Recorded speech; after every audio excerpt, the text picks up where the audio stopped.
justice. And our heart hear the sound we all need. Say, in a land where we welcome our brothers and wait, let the storms blow through the gap between me and you. Burning peace and shining truth. Pledge allegiance to the flag of the United States of America and to the republic for which it stands, one nation under God, indivisible with liberty and justice.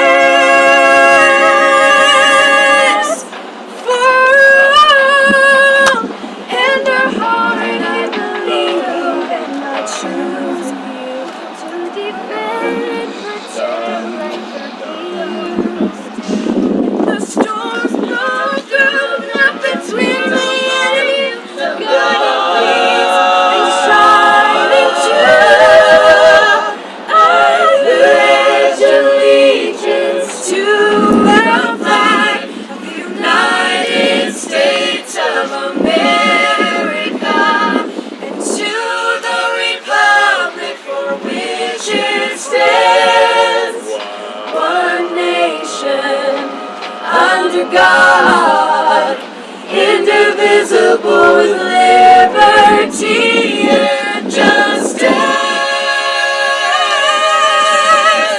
For I am, you are, we are America. I am, you are America. I am, you are, we are America. I am, you are America.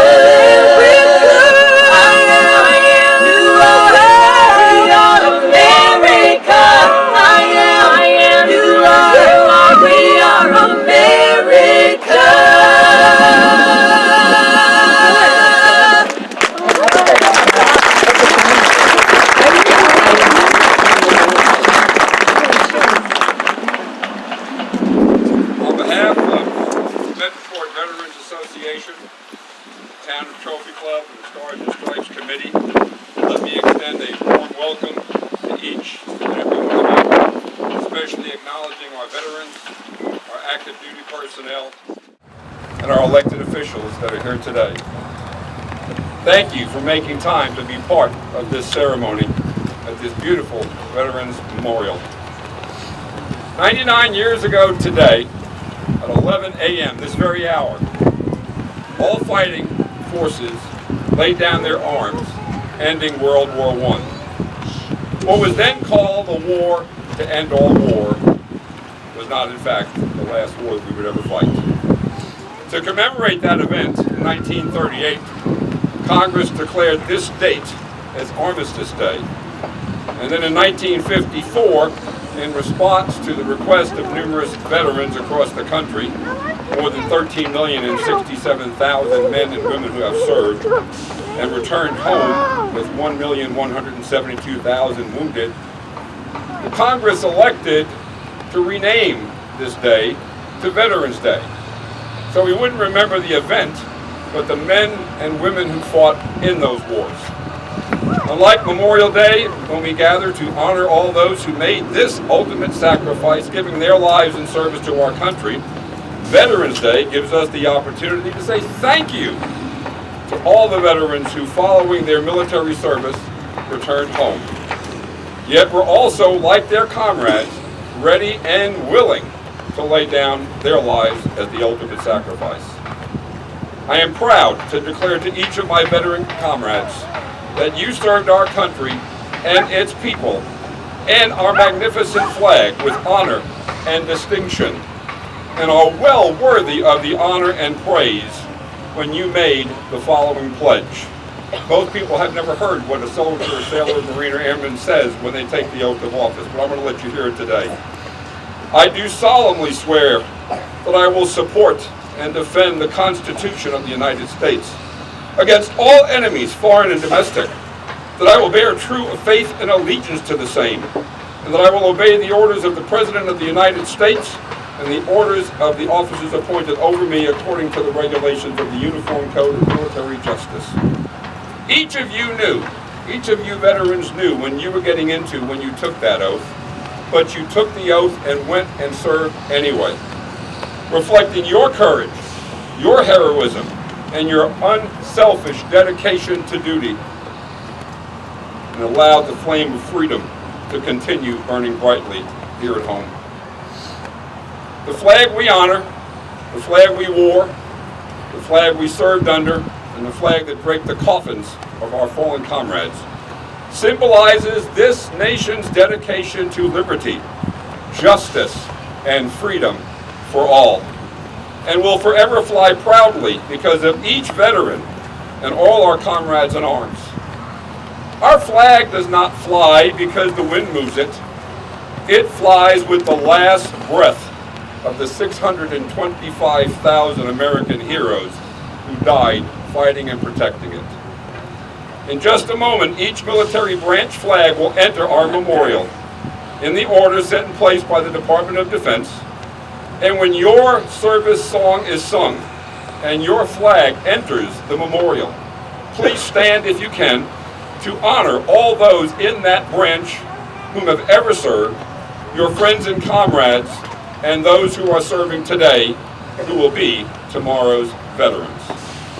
The first flag to enter and begin our formal ceremony will be the United States Army. And the Army veteran carrying that flag is Nelson Pinero. First to fight for the right, enter the Army, it goes rolling along. Proud of all we have done, fighting till the battle's won, and the Army goes rolling along. Then it's high, high, hey, the Army's on its way. Count off the day that's out and strong. For wherever we go, you will always know that the Army goes rolling along. The next veteran to enter the memorial represents the United States Marines, who, by the way, just yesterday celebrated their 242nd birthday. The Marine carrying that flag is Marine veteran Bart the Sinuous. From the halls of Montezuma to the shores of Tripoli, we fight our country's battles in the air, on land and sea. First to fight for right and freedom, and to keep our honor clean. We are proud to claim the title of United States Marine. Aaron! The third flag to enter the memorial represents the United States Navy and will be brought into the memorial by Navy veteran Carl Megow. Anchors away, my boys, anchors away. Farewell to foreign shores, we sail at break of day, day, day, day. Through our last night ashore, drink to the full. Until we meet once more, here's wishing you a happy voyage home.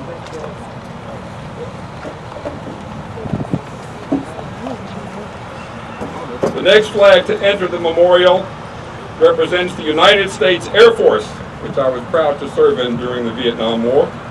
It'll be carried this afternoon by Air Force veteran Dean Whithelm.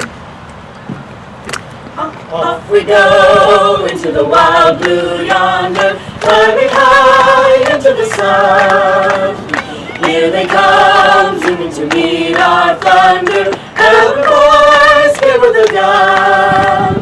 Down we dive, starting a flame from under. Off with one heck of a roar. We live in fame, we'll go down in fame. Nothing will stop the U.S. Air Force.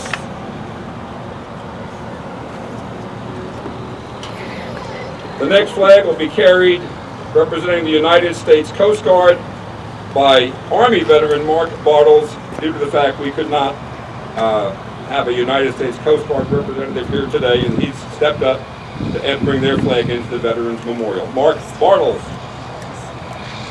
So here's the marching song we sing on land or sea, through surf and storm and howling gale, I shall our purpose be. Semper Gratis is our guide, our fame, our glory too. To fight, to save, or fight, to die, I Coast Guard, we are for you. Since all branches have warriors still recorded as one of the 139,000 heroes listed as prisoners of war, or 40,422 listed as MIAs, I would ask everyone here, if possible, to please stand in their honor and remain standing for the national anthem, followed by the Pledge of Allegiance, the singing of God Bless America, and the invocation by Minister Jeff Brooks from the Lake City's Church of Christ.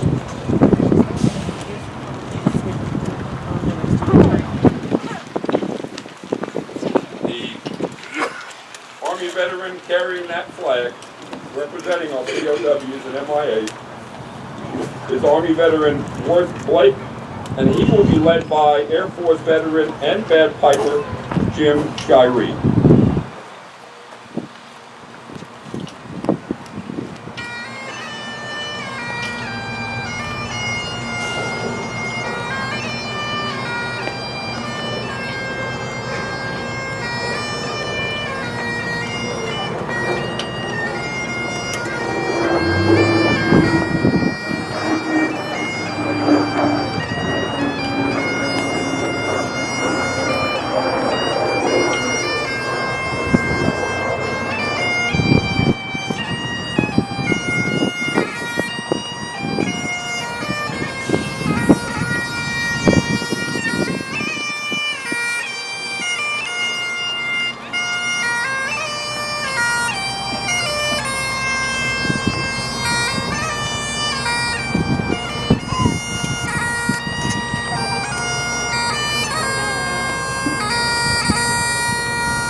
Veterans and active military, please stand.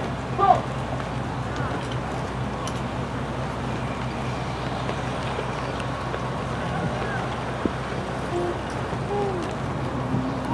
Oh, say can you see by the dawn's early light what so proudly we hailed at the twilight's last gleam, whose broad stripes and bright stars through the perilous fight o'er the ramparts we watched were so gallantly streaming, and the rockets' red glare, the bombs bursting in air, gave proof through the night that our flag was still there.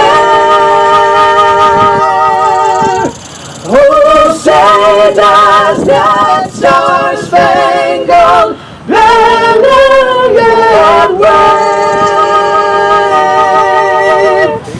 o'er the land of the free and the home of the brave?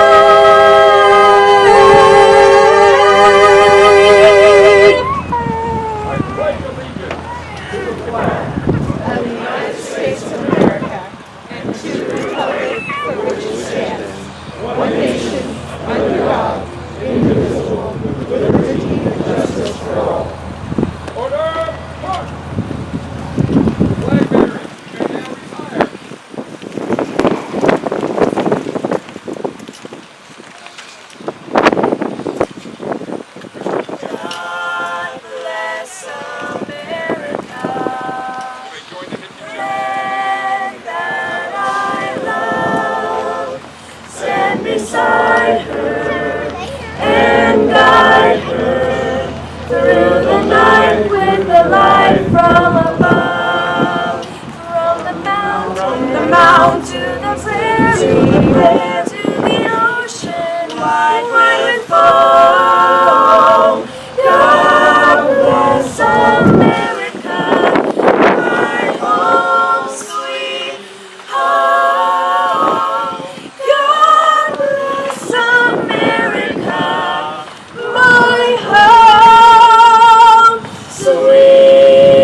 Bow together.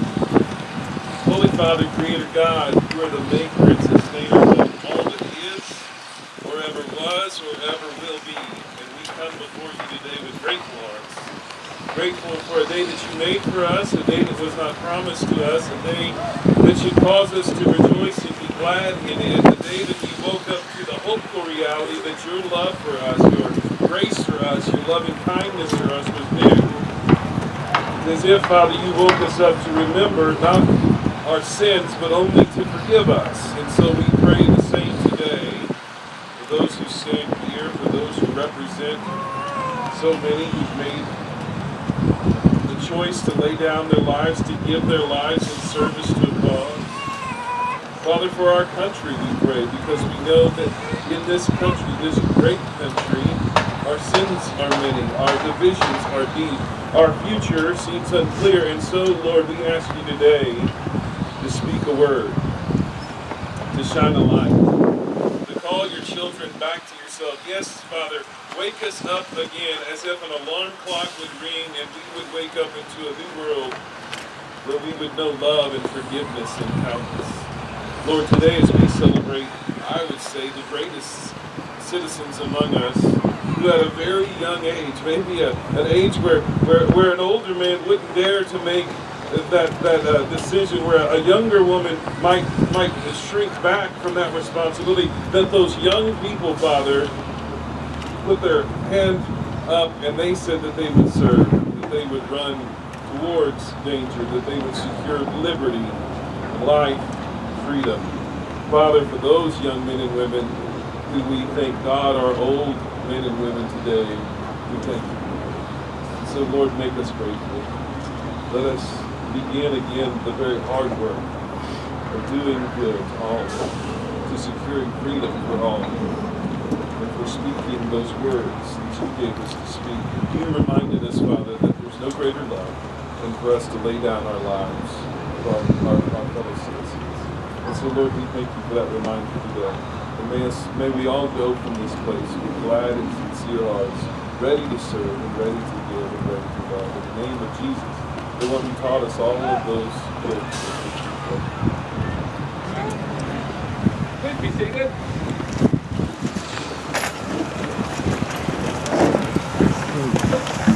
Our first speaker today, representing the town of Trophy Club, is our share some thoughts about the ceremony and about the veterans at Trophy Club. Thank you, Mr. Farrow.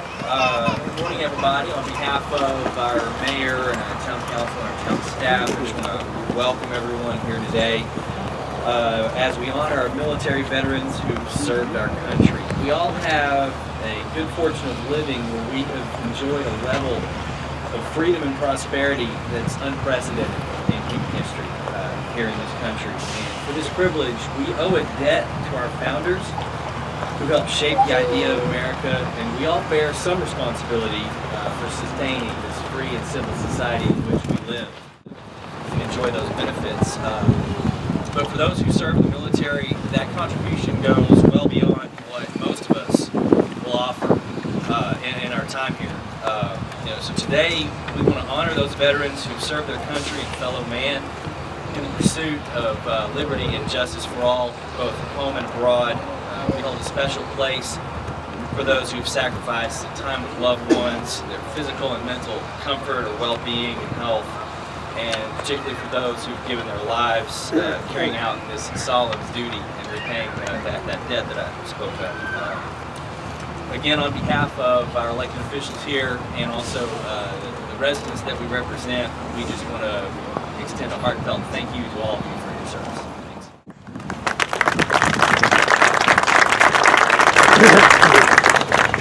We have an additional speaker who is not on your program. His name is Eric With, and he represents Congressman Michael Burgess' office. Congressman Burgess had desired to be here today. He's a very strong supporter of veterans and the town of Trophy Club, but he was unable to be here. And so Mr. Worth is here with us today. Okay. To share some thoughts from Congressman Burgess. Eric, you step up, please.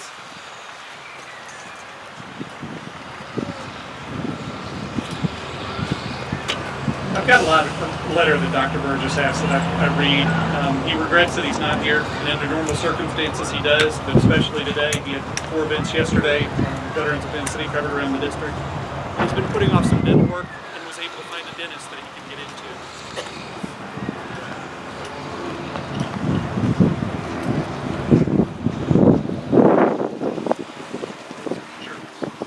In any case, though, he had some dental work done yesterday and was unable to be here.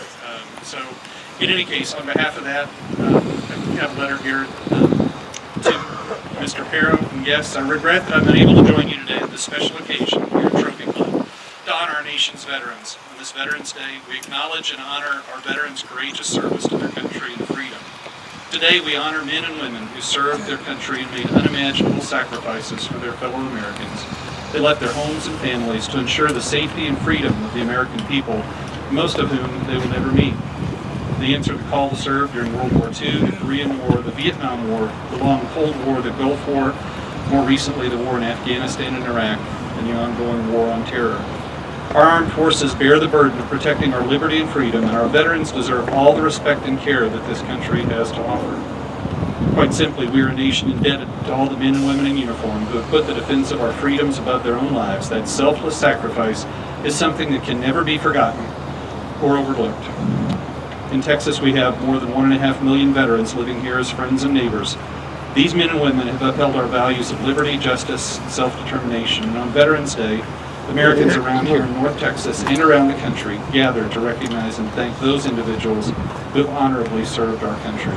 On behalf of the citizens of the 26th District, I thank you for your service and to the United States of America. So Michael Burgess.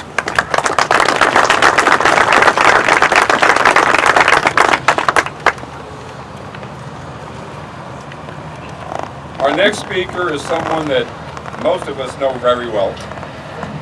He is one of our World War II veterans, serving in the United States Army from 1943 to 1946 in the 78th Infantry Division. He was one of the brave soldiers who fought in the Battle of the Bulge, and one of the defenders who stood strong for 10 days against a terrible German onslaught to hold the bridge at Remagen. And at the end of that battle, 5 divisions of United States armor and military entered the Rhineland to destroy forever the Third Reich. He served in the National Guard from 1948 to 1971 and was activated in 1950 for the Korean police action. He was a private and then became a warrant officer after meritorious service. He has 28 campaign ribbons and 3 battle stars.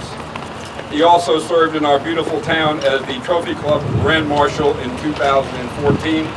It's my honor and privilege to introduce Bill Schleicher.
Statue of Liberty on the way out, we didn't think we'd ever see that Statue of Liberty again. We all thought this is it. for most of my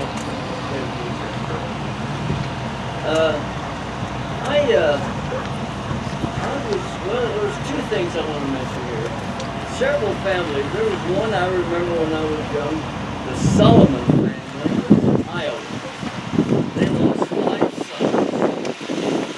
It says that the Solomon family in Waterloo, Iowa lost 5 sons who were killed in action on the sinking of the USS Juno.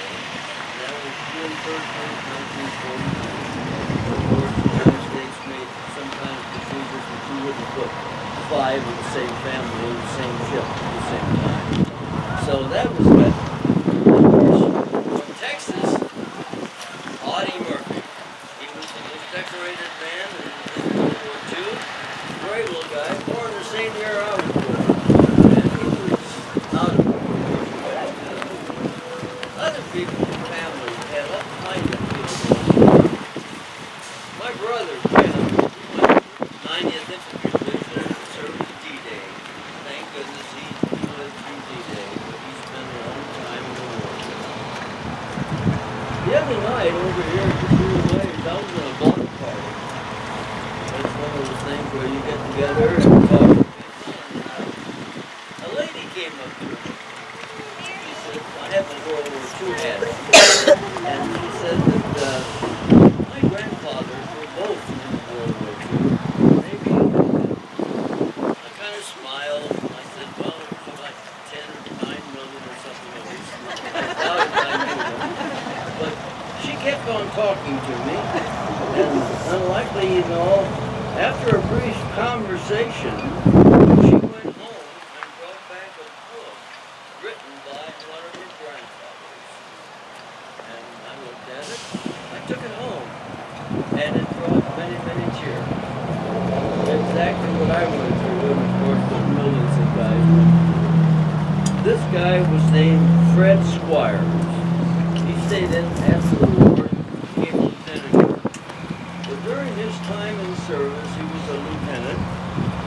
OCS, he went to officers candidate school, and it was kind of interesting. So what I've done today is I've got to invite a granddaughter up here and let her give a few words about her 2 grandparents. Would that be nice? Yes. Let's introduce to us Saber Hunter. Saber?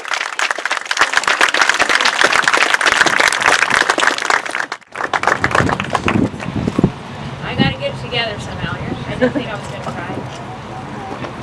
I feel insufficient here because I was not in the military, but I was asked to talk about my grandfathers. And what could I possibly say in a few minutes about my grandfathers? I didn't fully appreciate what they did or what you guys did. I don't really know. I don't appreciate what they had and did in their lifetime, really until I got older and I started asking questions. My grandpas didn't talk about their experiences. One didn't want to talk at all. And one was not allowed to talk about it at all. I wish I could go back in time and have hours of conversations with them about their experiences in the war, but I can't now, because they're passed away. Thankfully, I have their stories written down that I can read and tell my family and remember them by. My grandfathers, whom I call Pawpaw and Papa John, both served in the same war, but their stories couldn't be more opposite. Pawpaw, on my mother's side, came from a poor family in Breckenridge, Texas, and made his way up the Army ranks after enlisting with the National Guard. He was initially sent to France with the 104th Infantry Division, known as the Timberwolves, to disable minefields. He then led and directed many men in battles as a platoon leader. He carried the wounded across enemy fire, was shot at many times, one time by a German soldier who was surrendering, and on his way to surrendering, picked up a German bazooka and shot it right at my grandfather, and it hit the tree that he was standing in front of and exploded. And he went days and nights without food and water. In one of his Bronze Star citations, it says, with complete disregard for his personal safety, left his covered position at the height of battle and carried a box of WP grenades to the forward platoon across 150 yards of open terrain in the face of intense enemy crossfire from machine guns. These grenades enabled the platoon to drive off the enemy and hold its position. My grandpa did this. You guys know people that did these things. Many men in war did this. In one battle, he was knocked backwards by a grenade explosion and injured his back. After being treated in England, he was sent to be in charge of 15,000 German prisoners of war. Because of his actions in the war, he was awarded 2 Bronze Stars and a Purple Heart. Even after the war, he still served his country with passion while in the reserves as a lieutenant colonel, and then later working for the Soil Conservation Service to help protect our country's land. But then there was another grandpa. His name was Papa John, and he was on my dad's side. He lived in a large house in Fort Worth, and he had a degree from Texas Tech. Initially, he applied to serve in the Army, but was rejected for having flat feet and really thick glasses.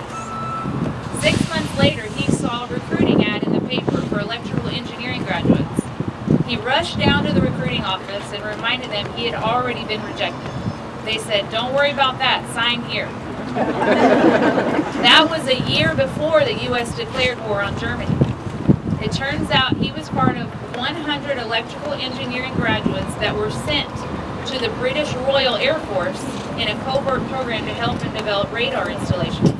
So for the first year, his first year of World War II, he was a lieutenant or a lieutenant in the Royal Air Force. He was paid $5 a month and 1 egg a week, and that was rich in British eyes. In fact, since he worked for the British Royal Air Force, he was actually driven around in a car, and people thought he was just big stuff. He actually gave his coal rations and his egg to his landlady because she had nothing. He was transferred back to the Army when the U.S. joined the European War. He was part of the group sent to Peenemünde, Germany, where they raced to beat the Russians and captured 100 V-2 rockets. His group loaded those rockets onto trains and then ships and sent them back to White Sands, New Mexico. They strapped cameras to the wings of the rockets and became the first to photograph the Earth from space. This was before NASA that they're doing this. That started a 30-year career as a rocket scientist. He would later work for the CIA in classified spy programs, one of which was actually my name. My name is Saber, and one of the names of his classified program was Saber. And he was not allowed to say my name. This was a total coincidence that I was named that. And so for the longest time, he was not even able to say my own name. And my grandpa did this. Other men did this. Both of my grandpas served the same country, but in very different ways. One was considered a tough soldier that fought hard in battles and saw many men perish right before him. And the other one was labeled a nerd, but was behind innovation that would help our nation win. Both were great men who loved God and served Him and their country well, and I would not be here today if it weren't for these 2 men. And we all know someone who has served or is serving our country in the military, and we should be grateful and teach others to be grateful, teach our kids to be grateful, and show our appreciation to them for their service. So thank you to all of you veterans here today.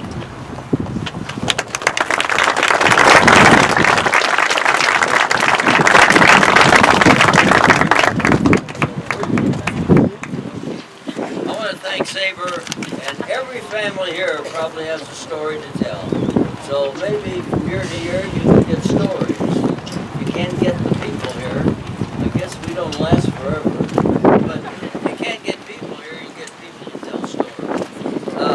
One thing that memoir I read where he got injured in his back, in the Army, they told him, "Don't let these doctors touch you, they'll kill you."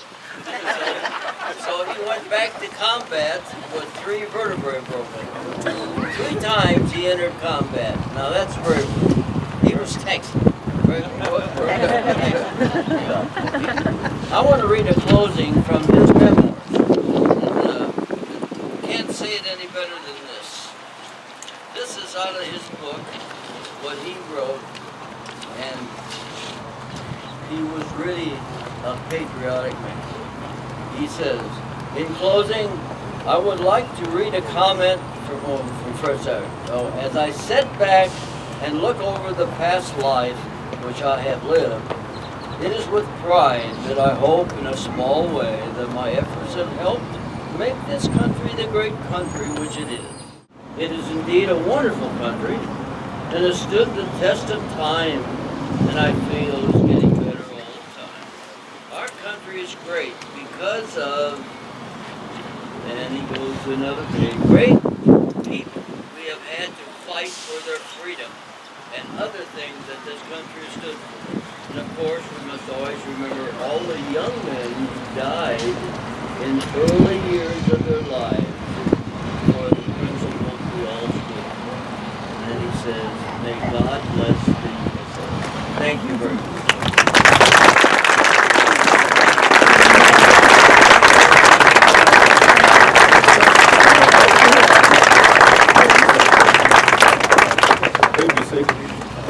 Before we go further, I would like to follow up regarding Sabre Hunter.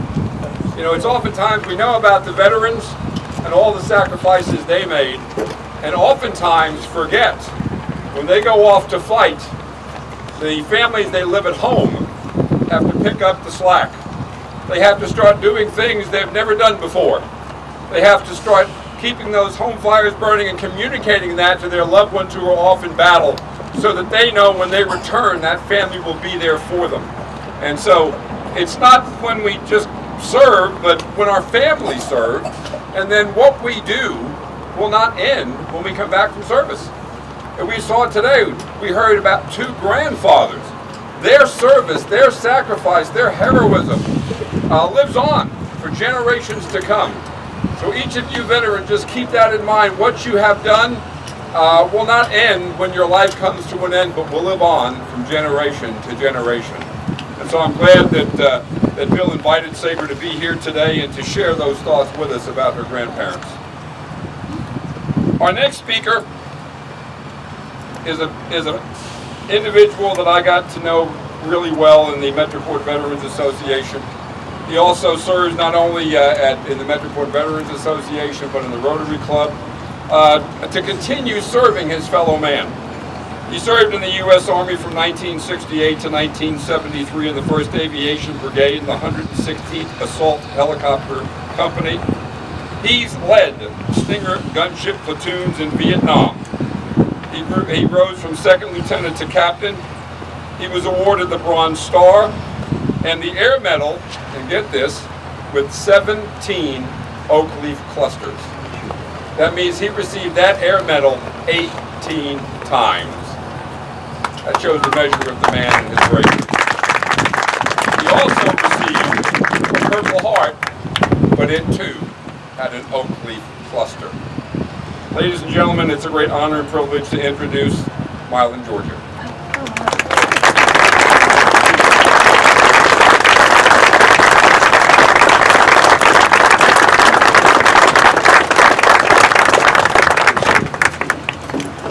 Well, I've been given the honor to talk a little bit about Vietnam, and I wanted to make sure that I thanked you all for the opportunity to pay tribute to my fellow veterans. I only have about 73 pages here, so I want y'all to kind of get real settled in here. This may take a while. Vietnam is probably one of the craziest things that ever happened to this country, because it lasted well over 20 years.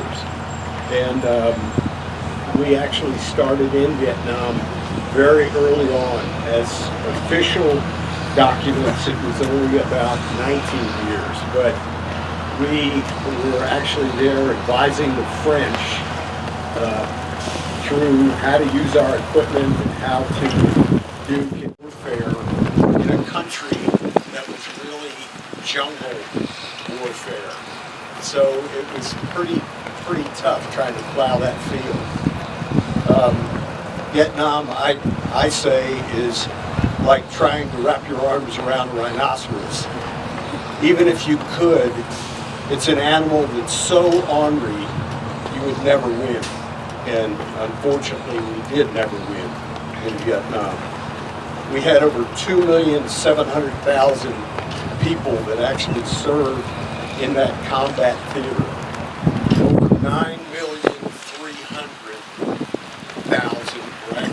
in the military during the Vietnam War. This is a little bit of a story about Vietnam and what went on. Obviously, those two words scared the bejesus out of my generation. They scared me. Anyone who faced any combat theater or would be sent into combat, if they said that they weren't scared, you really have to wonder about them. Because fear is a natural reaction to a dangerous situation.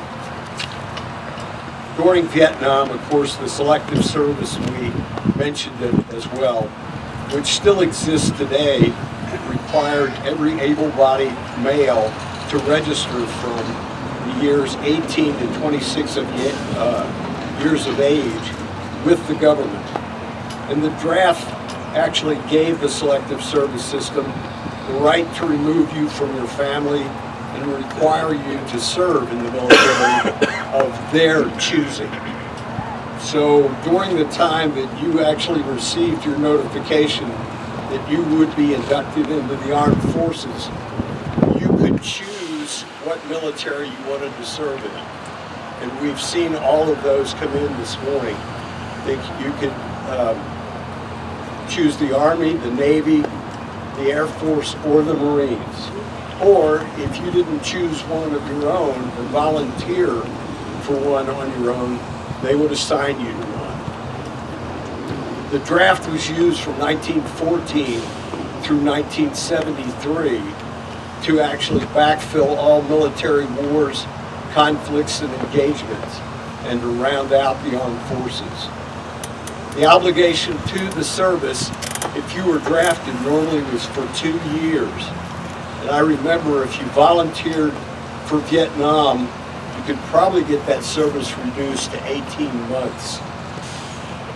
Meanwhile, the United States had promised South Vietnam and the nations in Southeast Asia that we would protect and defend their right to choose their own way of life.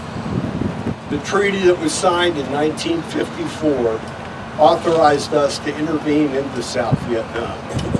And in 1955, we did that. We officially entered South Vietnam. That's officially. We brought in advisors, and we were teaching the South Vietnamese how to conduct conventional warfare. Yet, throughout the country of Vietnam, which is 90% rural, we were fighting enemy that was using guerrilla and counterinsurgency warfare. You had to ask yourself when you were there, what in the heck were we thinking? It was a crossfire of many different discussions that have gone on for years as to how the Vietnam War was actually conducted. We also had a new toy that was introduced. It was called air mobility and helicopters.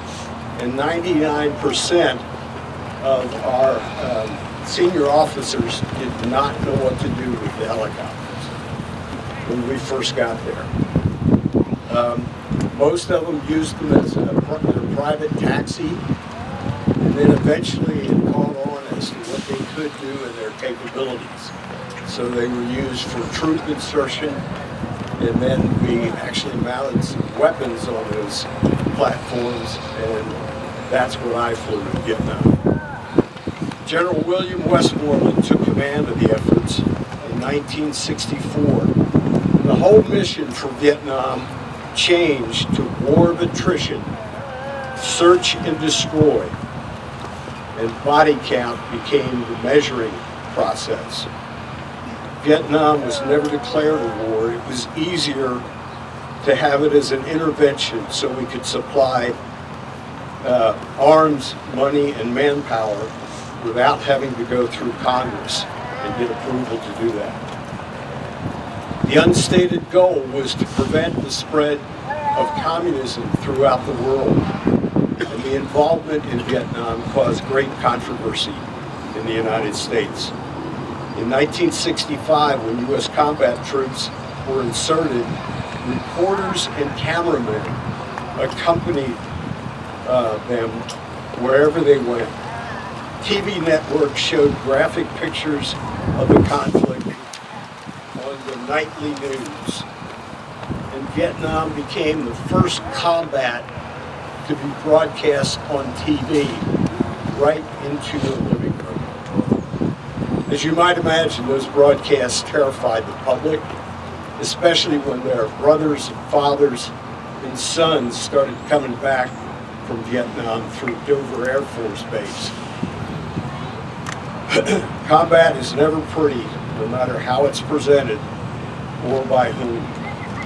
The fear of being sent into Vietnam generated rioting to end the war, the burning of draft cards, people changing religions, moving to Canada, any way they could possibly avoid induction into the armed forces. Anti-war sentiment grew as the war escalated, and yet over 65% of the people that actually fought in Vietnam were volunteers. When veterans returned home after deployment to Vietnam, they were not welcomed home. Instead, they became target for people objecting to the war. We moved into the line of fire once again, only this time people throwing rocks and taking aim at us were our fellow Americans. Some veterans were assaulted, most were insulted, spat upon, and discriminated against by not being considered for employment because of their service in Vietnam. I will say this, that Vietnam veterans fought as hard, as long, and as well as any of the troops this nation has ever put forth. To my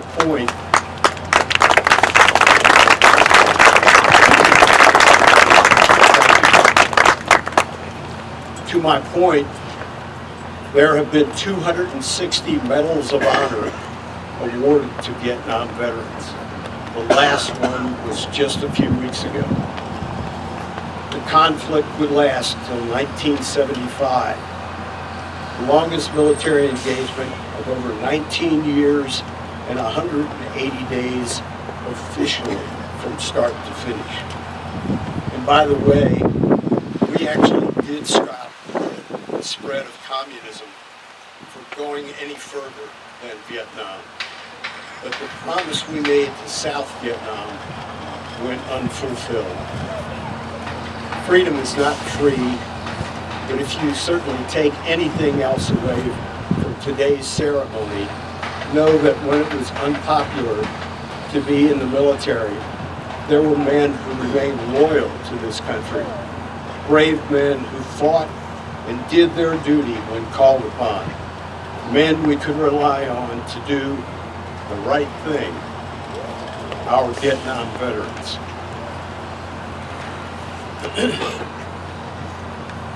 I was drafted into the United States Army in 1968 as a private, and I served for 5 years, 6 months, and 6 days, and I left as a captain. I flew helicopter gunships in Vietnam in 1970-71,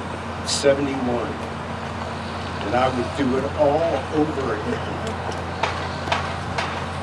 Thank you for your attention, and a grateful thanks to my brothers in arms.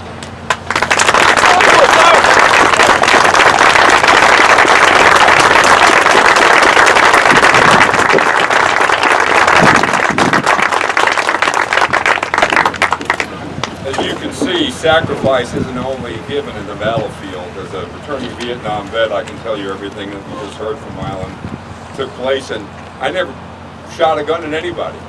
I was called a baby killer.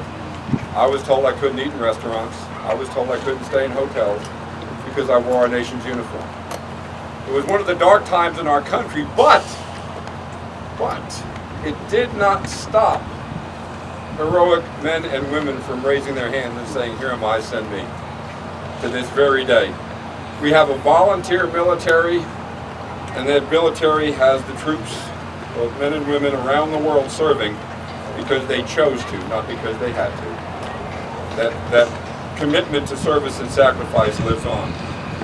And one of those brave men, who's our next speaker, became an Army Ranger in 1983 and served for 20 years in the 25th Infantry Division, 1st Ranger Battalion. Served his airborne unit as an air assault jump master and trained in jungle warfare. He was decorated with meritorious service medals with Oakley clusters and Army Commendation Medal with Oakley clusters, in addition to numerous other decorations. Upon retirement, he continued to serve veterans as the military talk show host of the New American Veteran. He created a company called Transitor, an LLC dedicated to helping veterans create small businesses and helping corporations to hire returning veterans. He's also the founder and executive director of Gallant Few, an organization dedicated to helping veterans transition back into civilian life through professional and social mentor programs. And he strives diligently and travels the country doing his very best to reduce the veteran suicide rate, which currently stands at 22 veterans per day. And he's doing his best to get that number to come down. And finally, the Metroport Veterans Association would not exist if it was not for Carl Munger. My name is Carl Munger. I served as an officer in the United States Army. I parachuted into Kuwait with the 1st Ranger Battalion at the closing stages of Desert Storm. I am no hero, but I served with a lot of heroes. I was blessed to command the finest light infantry company in the entire Army, Bravo Company, 5th Battalion, 14th Infantry, 25th Infantry Division.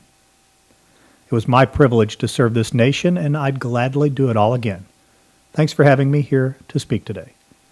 Memorial Day is set aside to honor and remember those who fell serving our nation. Don't thank me for my service on Memorial Day. Armed Forces Day is a day to honor and celebrate those serving in uniform. Thank them for their service on that day. Independence Day is a day to celebrate freedom. Veterans Day is the day we honor those who served. You already heard Jim talk about why it came about and the history of the day, so I'm not going to talk about that. Without veterans, there is no freedom. There are people in this world who would tell you how to dress, whom to marry, what to eat, how to think. There is true evil in this world, people who, if they could, would take your freedom or even your life. Veterans have stood between that evil and you. Veterans have signed a blank check payable up to and including their very lives so that you may have the freedom to worship how you choose or not, the freedom to love who you choose, the freedom to start a business or be anything you want. The American dream that anything is possible is made possible by veterans. This morning on a TV news show, Johnny Joey Jones, a Marine Corps bomb technician who lost both his legs in combat, said, and I quote, "The purest form of patriotism is loving people you pass on the street because you share this country with them. Use this day to be kind. Use this day to appreciate what you can do in this country. You can wake up this morning and make your decisions on what you want to do today. That's the kind of freedom most people in this world have no idea about. For veterans, our nation was important enough to endure long separations from their families, miss the births of their children, freeze in sub-zero temperatures, bake in wild jungles, lose limbs, suffer traumatic brain injuries, even risk losing their very lives. Veterans know that there are times when one must put others ahead of themselves so that the greater good can survive. The prophet Isaiah wrote, I heard the voice of the Lord saying, whom shall I send, and who will go for us? Then I said, here I am, send me.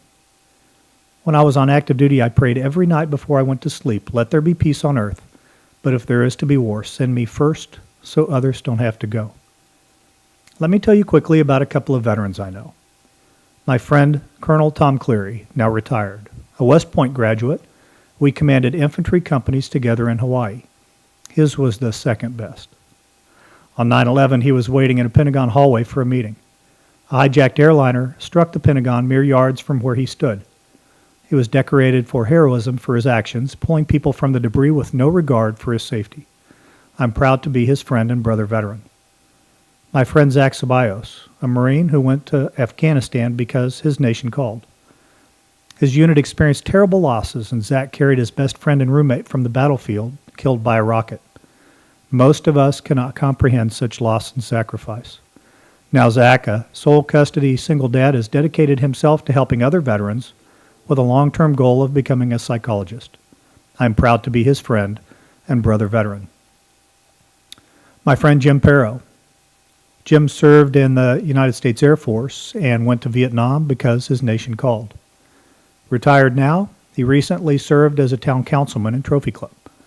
Jim leads our local Metroport Veteran Association and continues to make a difference for others. You will not find someone more caring and dedicated to veterans. I'm proud to be his friend and brother veteran. My friend Kat Kalin. Kat went to Iraq as an Army soldier because her nation called. She volunteered as one of the first women to serve alongside the elite U.S. Army Rangers.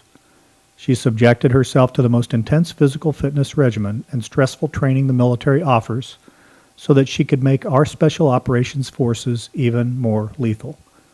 I'm proud to be her friend and brother veteran. And if anyone thinks that there is not a place for women to make our Special Operations Forces more lethal, then they need to have a conversation with me.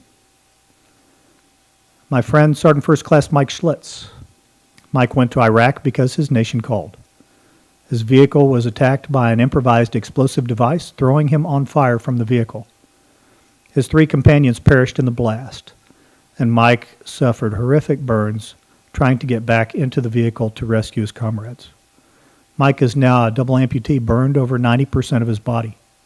He continues to lead soldiers, this time on the emotional and mental battlefield. He is a mentor and an inspiration, helping veterans through the Gary Sinise Foundation and Gallant Few. I am proud to be his friend and brother veteran. The U.S. Census says now that 6% of U.S. citizens are military veterans. That's down from 10% 10 years ago as the World War II veterans continue to die off. It also says that only 0.5% has served in uniform since 9/11. Those with military experience are becoming more rare, and because of that, they're having more difficulty fitting in when they return home. During World War II, everyone had someone in their family in the military. Everyone understood the challenges and the sacrifices, and everyone pulled together. Today, it's rare to have a family member in the military. There's a widening disconnect, and the result is a more challenging environment for a veteran to achieve successful transition because people don't understand what he or she has been through. Making soldiers into civilians is not our government's job. Our military needs to focus on imposing our national will through the threat or use of force, and the true responsibility for helping a veteran transition home lies in every community in our nation. It lies here in this community. What are you doing to help a veteran transition? The organization I lead, Gallant Few, leads the way in helping communities intentionally help veterans transition home. Communities benefit from the talents, skills, and leadership abilities of veterans. It is in our own best interest to ensure they are welcomed, integrated, and cared for when needed. I ask you to think about a veteran you know. It might be a friend or a family member, and if they are struggling with anything, connect them with me. If you know a veteran who has transitioned well, we need them to guide others down that same road, and I need you to connect them with me as well. The Metroport Veteran Association is a very important part of our work. Veterans have given us freedom, security, and the greatest nation on earth. It is impossible to put a price on that. So I ask you, don't thank them for their service. Thank them for your freedom. Freedom is a priceless gift, and unless you have fought for it, you cannot truly appreciate how fragile it truly is. Don't waste that gift. I'm proud to live here in Trophy Club. In the 5 years I've lived here, I've grown to love this town. You'll be hard-pressed to find a more patriotic, caring community. Thank you for making me a part of it. God bless you all for being here. God bless our veterans, and God bless America. The Noble and the Brave by Joanna Fuchs. When America had an urgent need, these brave souls raised their hand. No hesitation held them back. They would bravely take a stand. They left their friends and family. They gave up normal life To serve their country and their God, they advanced into the strife. They fought for freedom and for peace on strange and foreign shores. Some lost dear friends, some gave their lives in long and brutal wars. Today we salute each one of them, the noble and the brave, the ones still with us here today, and those who rest in a grave. So here's to our country's heroes. They're a cut above the rest. We honor, praise, and thank them. They're our country's very best. What's going on in your life?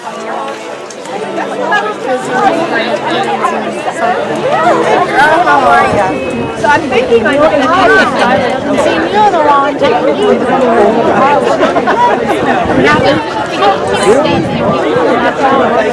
I appreciate that. Yeah.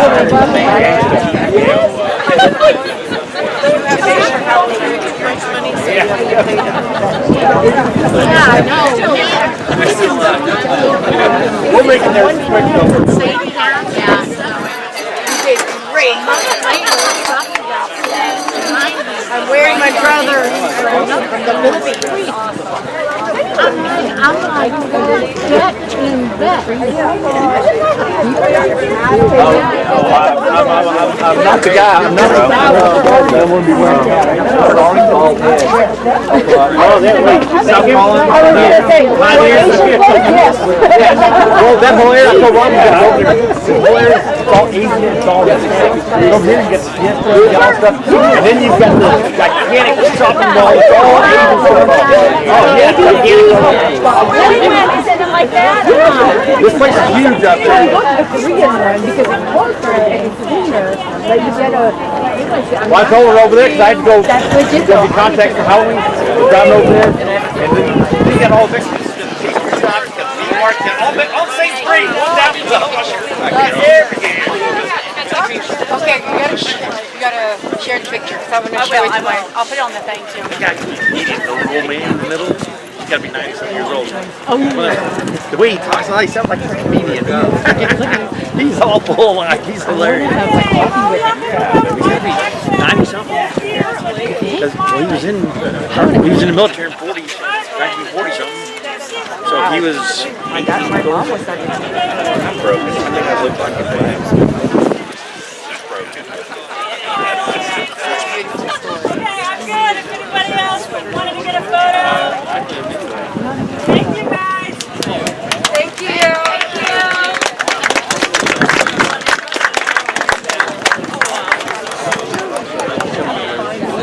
So I just, remember my grandma's stories. Like my grandfather. Yeah. Were just so mean, and they were like, they tortured him. Oh, the like. And so my daughter, my grandma, every time she sees a Japanese, I know. And then I just like.